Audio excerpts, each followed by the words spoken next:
Hey Internet, Eric here. Got an unboxing video for you guys today.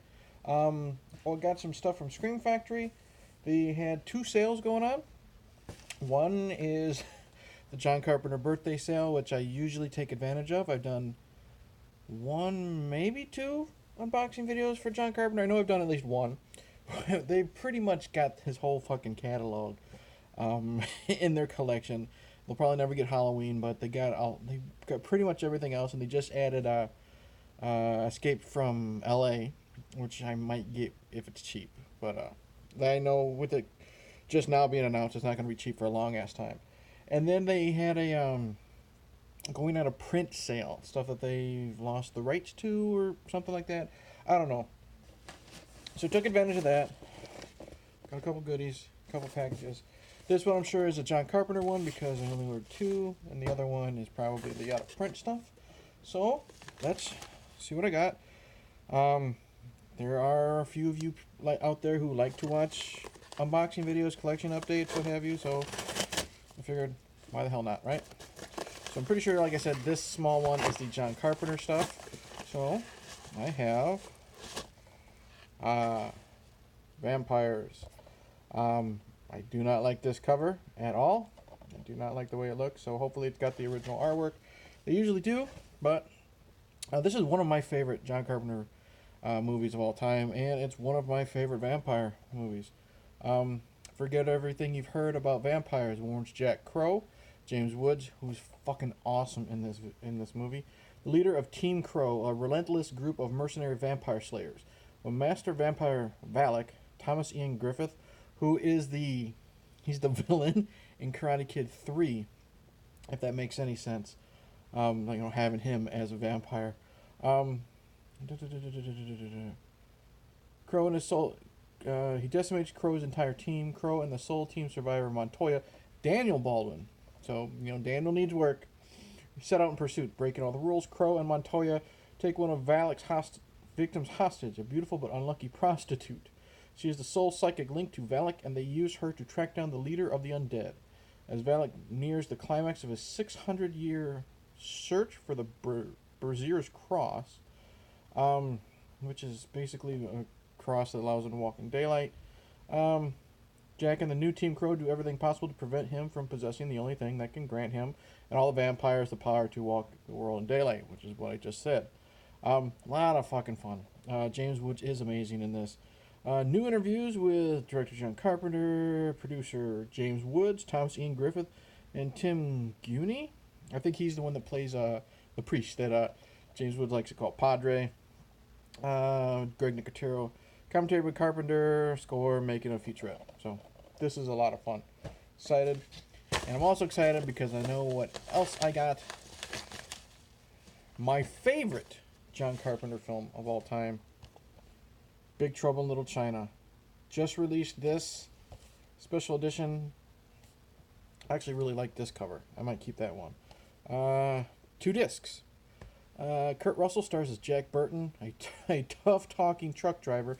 He's basically a poor man's John Wayne, but he's a big dork. Tough-talking truck driver whose life goes into supernatural tailspin when his best friend's fiancée is kidnapped in John Carpenter's Big Trouble in Little China. Jack suddenly finds himself in a murky, danger-filled world beneath San Francisco's Chinatown, where Lopan, a 2,000-year-old magician, mercilessly, I'm not going to repeat that word, you know what I said, rules an empire of spirits. Facing down a host of unearthly terror, Jack battles through Lopan's dark domain in a full-throttle, action-riddled ride to rescue the girl. Also starring James Hong, you've seen him in everything, Kim Cattrall, Sex and the City, and Dennis Dunn. Special effects-filled spectacles, non-stop thrill ride to an incredible finish. A lot of fucking fun. Over-the-top martial arts action. Wizards, magic, great effects. Kurt Russell hamming it up. He's always fucking awesome when he gets together with John Carpenter. Disc 1, new audio commentary with producer. Blah, blah, blah. Old commentary with John Carpenter and Kurt Russell. TV spots, interviews. Disc 2, new interviews with actor Dennis Dunn, James Hong, Peter Kwong, Donald Lee, choreographer James Liu, interviews with Carpenter, Kurt Russell, cinematographers, Blah, blah, blah. Deleted scenes, music video, gag reel, extended ending, still galleries, and much, much more. So, super, super fucking excited. Both come with slipcovers that I'm probably going to sell because I don't give a fuck about slipcovers. Now, let's get to the stuff where that's going out of print. You remember some of them.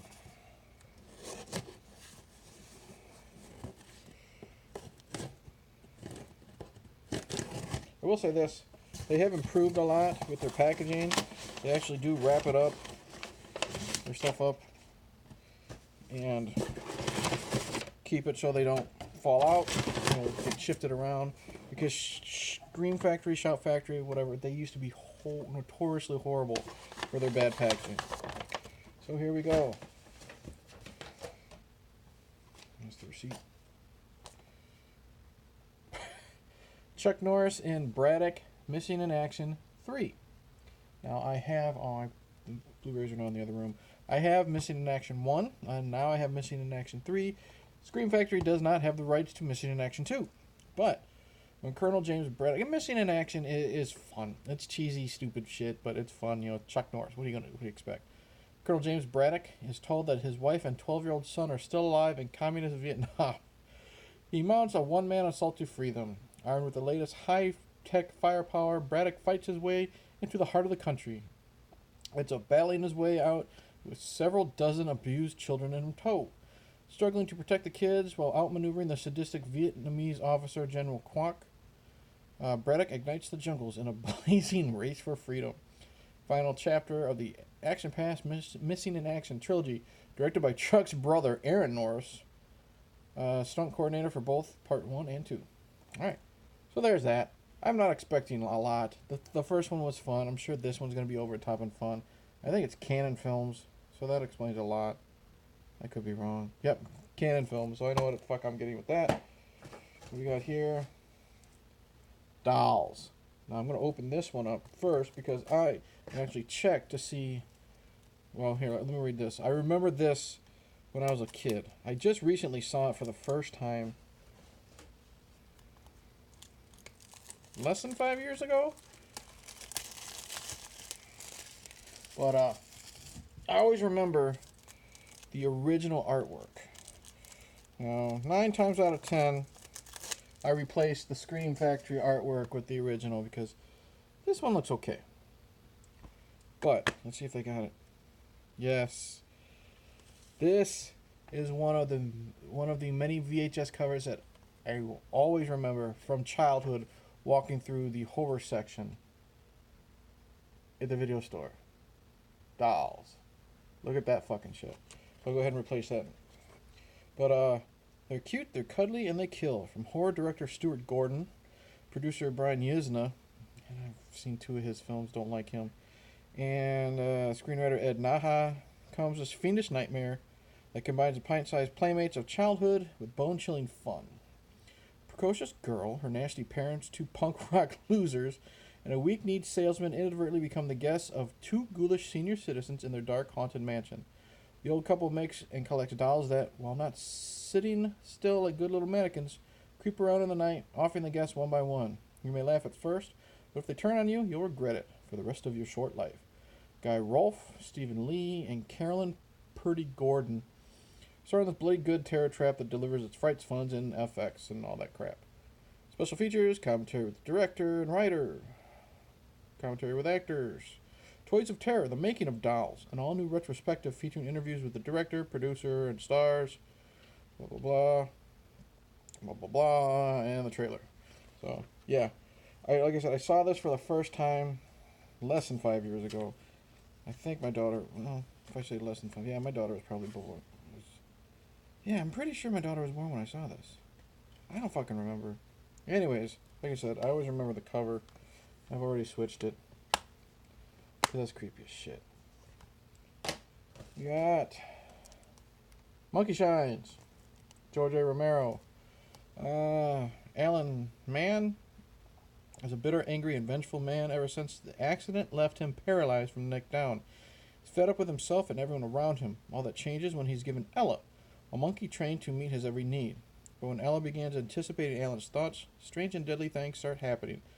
and as she stalks and wreaks havoc on Alan's fair-weather girlfriend, incompetent doctor, and meddling mother, Alan realizes he must stop the cunning, maniacal creature before she takes over his mind. So basically, killer helper monkey. Kate McNeil, House on Sorority Row. Fuck that movie. Joyce Van Patten. Steven, don't know that guy. John Packnow. Nope. And Stanley Tucci also star in this riveting thriller from George A. Romero. Audio commentary with Romero, An Experiment in Fear, The Making of Monkeyshines, all new retrospective with Romero, stars, producers, special effects. Creator, Tom Savini, and Greg Nicotero. Alternate ending, deleted scenes, behind the scenes footage, blah, blah, blah. I remember this being a lot of fun. But then again, I haven't seen it in probably 20 years. So, but Romero is usually really good. I'm watching Creepshow as we speak right now. Last night I was up late and I watched Father's Day and the Jordy Barrel story. Last but not least, we're speaking of Romero. The Dark Half. Stephen King. Speaking of Romero and Stephen King. Masters of Horror, Stephen King, Romero. Created blah, blah, blah. Horror writer Thad Beaumont hopes to distance himself from the murder novels and from George Stark, the name he used to anonymously author them. To achieve this, he cooks up a murder to play out in real life, a publicity stunt that should lay Stark to rest forever.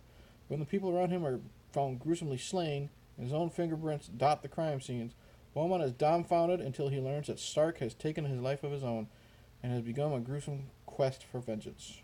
Commentary with Romero. Sparrows are flying again, Making of the Dark Half with Romero. Effects guys, blah, blah, blah. Actors. Deleted scenes. Behind the scenes. Trailer. Alright. I remember this. Michael Rooker's in this. He plays Alan Pegborn, who would return in Needful Things, played by Ed Harris. But yeah, so that's cool. I will show. That's it. Short, sweet, to the point.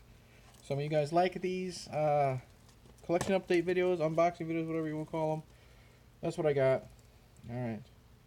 That's it. Short and sweet. Can't wait to watch Vampires again. I haven't seen that in a long, long time. But that's it. Like and subscribe. Thank you for watching all that crap. Cheers.